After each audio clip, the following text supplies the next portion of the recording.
Avant de commencer, n'oublie pas de liker la vidéo et de la partager. Pierre, un homme s'approchant de la cinquantaine, vient de se séparer de sa femme, Hélène.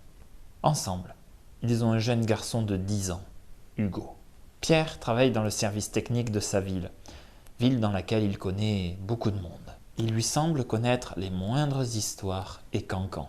Pourtant, à ses dépens, il va comprendre que certaines histoires sont bien cachées.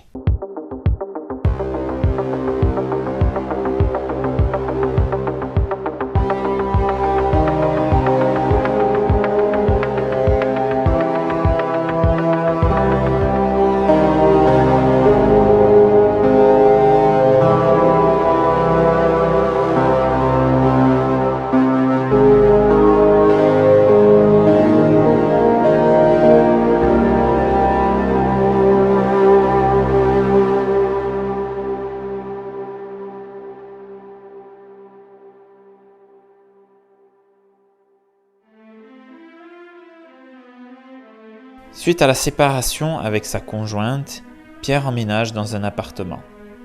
Il quitte une jolie maison de centre-ville avec jardin pour un T3 avec balcon au 2e étage d'un immeuble.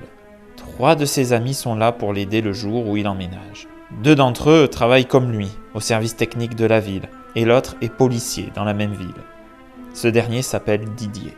Une fois les meubles transportés et déposés, ses amis le quittent, le laissant seul au milieu des cartons. Après avoir rangé une bonne partie de ceux-ci, comme il se fait tard et que le soleil s'est couché, Pierre décide de se faire à manger et de se détendre devant la télé. Après avoir pris son repas, Pierre se sent fatigué. Comme le lendemain il travaille, il décide de ne pas lutter contre le sommeil et part se coucher. Pierre dort, mais il entend du vacarme. Étant en état de somnolence, il ne sait pas d'où provient exactement le bruit, mais cela le réveille. Il a l'impression que le bruit vient d'un autre appartement. Il regarde son réveil, il n'est que 23 heures. Il referme ses yeux et entend alors toquer à sa porte. Les appartements de l'immeuble semblant mal isolés des bruits, il pense que cela vient d'un autre appartement. Mais on refrappe à nouveau à son appartement. Pierre ouvre les yeux et se redresse. Même s'il est réveillé, il se sent bizarre, comme endormi, pas lui-même. Il décide d'aller ouvrir la porte. Il regarde par le judas et aperçoit une jeune femme qui doit avoir la trentaine. Cette jeune femme a un œil au beurre noir. Pierre lui ouvre la porte. Il demande à la jeune femme ce qu'elle veut. La jeune femme, gênée, lui répond que son conjoint l'a frappée et qu'elle ne sait pas où aller cette nuit. Elle lui demande si elle peut rester passer la nuit ici. Pierre trouve cette demande très osée, mais voyant cette pauvre femme dans le besoin, il accepte de la laisser entrer. Lui donne une couverture et lui dit d'aller sur le canapé. La jeune femme prend la couverture et va vers le canapé. Pierre repart se coucher après avoir fermé la porte de sa chambre à clé. Il ne se sent pas inquiet de la présence de l'inconnu dans son appartement. Ils se sont surtout fatigués et endormis. Le lendemain matin, Pierre se réveille. Il se prépare pour aller travailler en essayant de faire le moins de bruit possible. En passant dans le salon, Pierre s'aperçoit que la jeune femme n'est plus là. La couverture est pliée sur le canapé, comme si personne n'y avait touché. Pierre part au travail. En ouvrant la porte, il s'aperçoit que celle-ci est restée ouverte. Il prend les clés et ferme la porte derrière lui, puis part au travail. Il passe une journée de travail ordinaire. Il répare des meubles appartenant aux divers services de la ville ou en installe d'autres. Il rentre chez lui dans la soirée. Il se prépare à manger et regarde la télé, puis part se coucher vers 22h30. Il s'endort quasiment aussitôt. Pierre dort. À nouveau, il entend du vacarme. Puis, quelques minutes plus tard, on frappe à sa porte d'entrée. Pierre se lève aussitôt. Il se sent comme la première fois, fatigué, endormi, et pas lui-même. Il va à la porte et regarde par le judas. Il voit la même femme que la veille. Cette fois, en plus de l'œil au beurre noir, elle a une écorchure sur la joue droite. Pierre fait entrer la jeune femme et il lui demande ce qui s'est passé. Elle lui répond la même phrase que la veille, à savoir que son conjoint l'a frappée et qu'elle ne sait pas où aller cette nuit. Elle lui redemande si elle peut rester passer la nuit chez lui. Pierre accepte. La couverture étant restée sur le canapé, il lui dit de s'installer. Il part dans la salle de bain pour chercher de quoi désinfecter la blessure de la jeune femme. À son retour au salon, il la voit assise sur le canapé, fixant le sol devant elle. Il se pose à côté d'elle et lui demande si elle veut de l'aide pour se soigner. Elle lui répond non, que ce n'est pas utile. Pierre trouve la réponse bizarre. Il va fermer la porte d'entrée à clé. Pierre se méfie. Il dit bonne nuit à la jeune femme, ferme la porte de sa chambre à clé, puis se couche. Il trouve rapidement le sommeil. Le lendemain matin, Pierre va vérifier en premier le salon pour voir si la jeune femme est toujours là. Il s'aperçoit alors qu'elle n'est plus là. Elle n'a ni touché à la pharmacie, ni touché à la couverture. Il est très intrigué.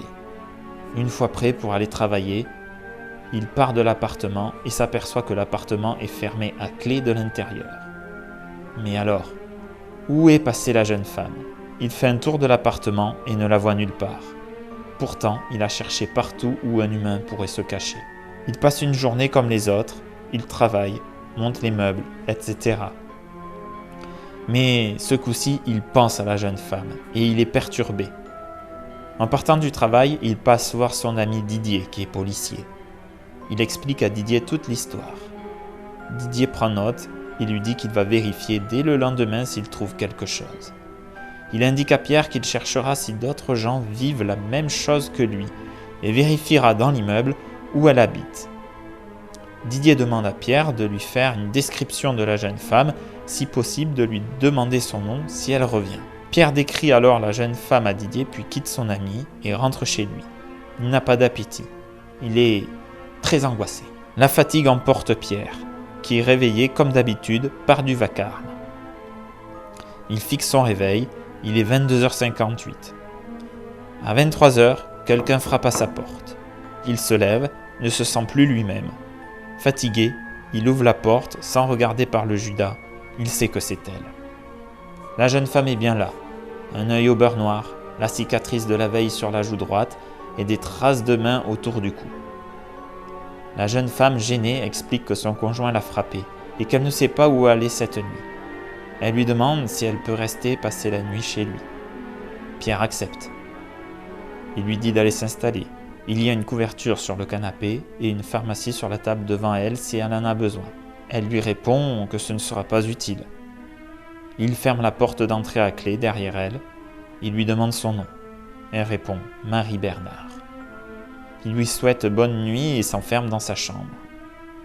Pierre ne trouve pas le sommeil de la nuit. Il envoie un message à Didier. Elle est là. Elle s'appelle Marie Bernard.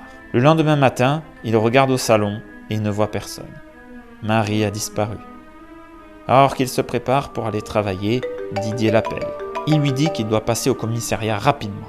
Pierre s'en va alors pour rejoindre le commissariat et constate en partant que l'appartement était une nouvelle fois fermé depuis l'intérieur. Pierre arrive au commissariat et son ami Didier lui montre une photo de Marie Bernard. Sur la photo, elle a l'air heureuse et pleine de vie. Pierre confirme que c'est bien elle. Didier lui montre alors une nouvelle photo de Marie. La jeune femme semble morte sur la photo, un œil au beurre noir, des cicatrices sur le visage, des bleus sur le corps et des traces de mains autour du cou.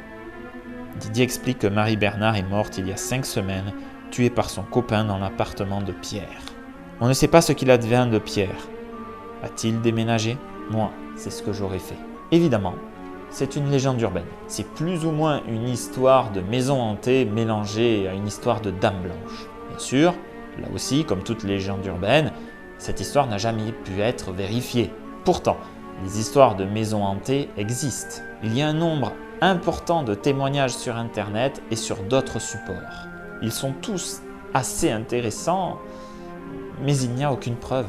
D'ailleurs, si tu as été témoin d'un phénomène de maison hantée, envoie-moi ton témoignage à l'adresse mail qu'il y a dans la description. Ton histoire va vraiment m'intéresser. Donne-moi également ton avis sur cette histoire dans les commentaires. Et soyez prudents. Votre maison ou votre appartement peut cacher peut-être un horrible secret.